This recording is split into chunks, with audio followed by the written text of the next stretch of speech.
Hi, welcome to my YouTube channel all about super foods. आज हम बात करेंगे फ्लैक्स सीड्स की, जो कि एक वेल नोन सुपर फूड है। कैसे वो महिलाओं की हार्मोनल डिसऑर्डर पीसीओडी या पीसीओएस इसमें फ़ायदेमंद है। फ्लैक्स सीड वैसे तो एक वेल नोन सुपर फूड है और सभी के लिए रेकमेंडेड है, लेकिन स्पेशली फॉर पीसीओडी और पीसीओएस में जो हार्मोनल डिसऑर्डर होता है उसमें वो कैसे काम करती है वो हम इस वीडियो में जानेंगे। पहले तो ये हार्मोनल डिसऑर्डर होता ही क्यों है, उसका रूट कॉज जानेंगे।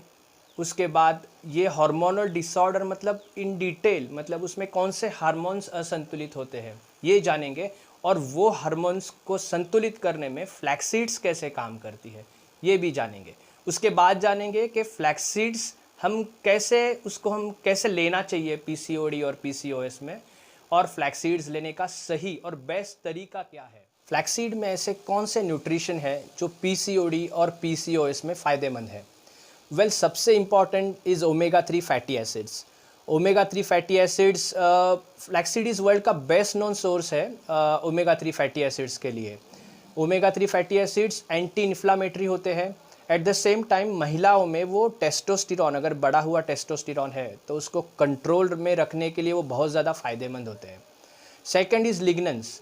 लिग्नेंस इस्ट्रोजन एडाप्टेजन के नाम से जाने जाते हैं। मतलब इस्ट्रोजन की लेवल को कंट्रोल रखने में, अगर वो बड़ा है तो कम करते हैं, अगर कम है तो बढ़ाते हैं, उसको कंट्रोल रखते हैं, तो उसके लिए लिग्नन बहुत इंपॉर्टेंट रहते हैं। और बाकी तो फ्लैक्सीड में फाइबर्स और प्रोटीन वगैरह बहुत सारे न्यूट्रिशंस, हेल्दी न्यूट्रिशन होते हैं। मेंस्ट्रुअल साइकिल है 28 डेज़ का, जो कि हार्मोनल लेवल्स और अलॉन्ग विद डेज़ इसको प्लॉट किया है। तो बेसिकली महिलाओं में इस्ट्रोजन, प्रोजेस्टेरॉन और टेस्टोस्टेरॉन, ये तीन हार्मोन्स रहते हैं। जो कि इस्ट्रोजन और प्रोजेस्टेरॉन फीमेल हार्मोन है, testosterone is basically a male hormone, जो कि बहुत कम मात्रा में होता है महिलाओं में। तो हम देखते हैं कि नॉर्मल साइकिल में इस्ट्रोजन पहले एक बड़ी मात्रा में होता है, और फिर वो और बड़ी मात्रा में जाके पीक होता है, और फिर बाद में जैसे दिन ज़्यादा हो जाता है 28 डेज़ के नज़दीक आते आते वो कम हो जाता है।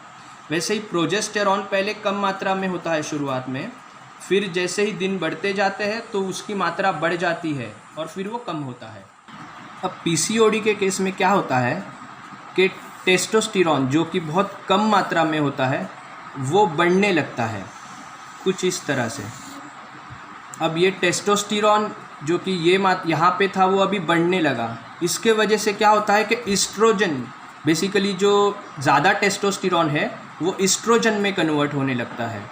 इस्ट्रोजन फिर क्या होता है कि जो एक फ्लक्चुएटिंग कर्व में है उसके बदले वो एक ऐसे स्ट्रेट लाइन में आ जाता है, और फिर यहीं पे इस्ट्रोजन में गड़बड़ी हो जाती है, और इस्ट्रोजन में गड़बड़ी होने के कारण फिर प्रोजेस्टेरॉन पे भी उसका इफ़ेक्ट होता है, प्रोजेस्टेरॉन की लेवल घट जाती है। तो बेसिकली ये जो सिलसिला टेस्टोस्टेरॉन की लेवल में गड़बड़ी से चालू हुआ था, उसका इस्ट्रोजन और प्रोजेस्टेरॉन के ऊपर भी इफ़ेक्ट होता है। हम बाद में जानेंगे कि कैसे टेस्टोस्टेरॉन की लेवल बढ़ जाती है और क्यों बढ़ जाती है।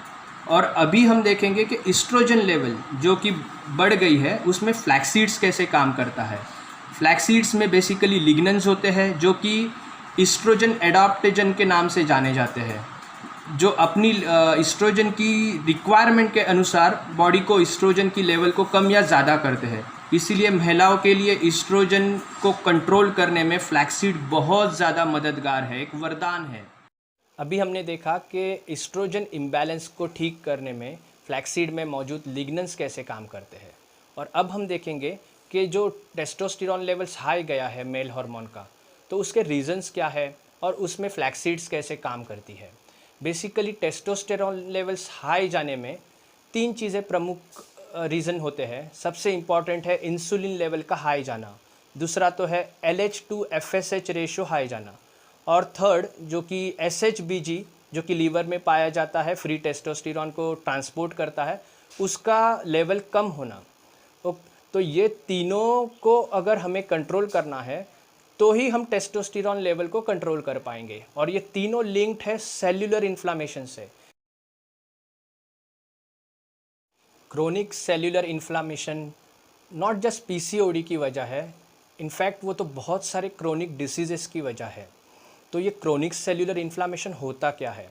हम इसको ऐसे एक्सप्लेन कर सकते हैं कि हमारा सेल होता है, बेसिकली उसका जो आउटर शेल होता है वो ओमेगा 3 फैटी एसिड्स और ओमेगा 6 फैटी एसिड्स से बना हुआ होता है। तो ओमेगा 3 फैटी एसिड्स जो होते हैं वो थोड़े लचीले होते हैं, फ्लेक्सिबल होते हैं और परमिएबल होते हैं। Omega 6 fatty acids on the other hand वो थोड़े हार्ड होते हैं। तो जब भी हमें ओमेगा 3 फैटी एसिड्स की डिफिशिएंसी हो जाती है तो हमारा जो आउटर शेल है सेल्स का, तो वो ठीक से काम नहीं करता। मतलब जो न्यूट्रिएंट्स सेल को अंदर जाने चाहिए, लेने चाहिए, या फिर वेस्ट बाहर जाना चाहिए, ऑक्सीजन अंदर आना चाहिए, तो ये सब रेगुलर सेल के जो वर्क, रेगुलर जो काम होते हैं उसमें कहीं ना कहीं प्रॉब्लम आना चालू होता है। तो ओमेगा 3 डिफिशिएंसी होने के कारण सेल का जो रेगुलर रूटीन है उसमें प्रॉब्लम होता है और सेल को लगता है कुछ गड़बड़ी है। तो सेल क्या करता है कि इन्फ्लामेटरी रिस्पॉन्स भेजता है। तो इस वजह से सेल इन्फ्लाम होने के कारण उसके डे टू डे रूटीन इसमें प्रॉब्लम आता है और सेल्यूलर इन्फ्लामेशन चालू होता है। वर्ल्ड के बेस्ट हेल्थ एक्सपर्ट्स भी मानते हैं कि अगर सेल्यूलर इन्फ्लामेशन को कम करना है तो ओमेगा 3 फैटी एसिड्स उसमें बहुत इंपॉर्टेंट रोल प्ले करते हैं। फ्लैक्स सीड्स वर्ल्ड का बेस्ट नोन प्लांट सोर्स है ओमेगा 3 फैटी एसिड्स का, और अगर हम फ्लैक्स सीड्स का रेगुलर डाइटरी यूज़ करेंगे तो डेफिनेटली हमें नॉट सभी क्रोनिक डिसीजेस में और पीसीओडी में भी फ़ायदा हो सकता है। पीसीओडी और पीसीओएस में फ्लैक्सीड कैसे लेना चाहिए? पहले आप फ्लैक्सीड को बारीक पीस लीजिए मिक्सर में। उसका जो पाउडर होता है उसको आप फ्रिज में स्टोर कीजिए और उसको 5-6 दिन में ख़त्म भी कीजिए। और दिन का आप 15 से 20 ग्राम ले सकते हैं। आप आइडियली उसको पानी में मिक्स करके आप 3 हिस्सों में डिवाइड कीजिए, 3 टाइम। जैसे 15 से 20 ग्राम अगर आपको लेना है तो आप 4 ग्राम या 5 ग्राम 3 बार ले सकते हैं दिन में। फ्लैक्सीड पचने में डिफ़िकल्ट होता है। फ्लैक्सीड में मौजूद एंजाइम इनहिबिटर्स, फ्लैक्सीड के न्यूट्रिशंस जैसे कि ओमेगा 3, लिग्नन्स, इन सभी का बॉडी में एब्जॉर्प्शन होने में बाधा क्रिएट करते हैं। At the same time flaxseed में इंसोल्यूबस फाइबर्स की मात्रा ज़्यादा होती है, जिसके कारण फ्लैक्सीड का डाइजेशन पूरी तरीके से नहीं होता। इसीलिए फॉरेन में बहुत सारे हेल्थ एक्सपर्ट अभी स्प्राउटेड फ्लैक्सीड पाउडर लेने की सलाह देते हैं। स्प्राउटिंग से क्या होता है कि एंजाइम इनहिबिटर्स न्यूट्रलाइज हो जाते हैं और insoluble fibres to soluble fibres का रेशो करेक्ट हो जाता है, जिसके कारण फ्लैक्सीड पचने में ईजी होता है। उसके न्यूट्रिशन ओमेगा 3, लिग्नन वगैरह हमारे बॉडी में पूरी तरीके से एब्जॉर्ब होते हैं। इसीलिए अगर हम फ्लैक्सीड फॉर एग्जांपल 10 ग्राम लेते हैं तो स्प्राउटेड फ्लैक्सीड पाउडर अगर हम 5 ग्राम भी लें तो भी हमें उसका पूरा बेनिफिट मिलता है। कम क्वांटिटी में हमें ज़्यादा बेनिफिट मिलता है। इंडिया में हमने पहली बार स्प्राउटेड फ्लैक्सीड पाउडर बनाया है, जो आप ऑनलाइन अमेज़ॉन से परचेस कर सकते हैं। डिस्क्रिप्शन बॉक्स में उसका लिंक दिया हुआ है। फॉर पीसीओडी और पीसीओएस स्प्राउटेड फ्लैक्सीड पाउडर के साथ हमने बहुत कम मात्रा में टर्मरिक, सिनेमन और फेनुग्रीक इनका एक मिश्रण किया है, एक फॉर्मुलेशन किया है। वो भी अमेज़ॉन पे अवेलेबल है। वो आप अमेज़ॉन से परचेस कर सकते हैं या मुझे व्हाट्सएप भी कर सकते हैं। Thanks for watching the video. अगर वीडियो में दी गई जानकारी, इन्फॉर्मेशन आपको इम्पॉर्टेंट लगी है तो ज़रूर हमारा वीडियो लाइक और शेयर कीजिए और हमारे चैनल को सब्सक्राइब कीजिए। Thanks a lot.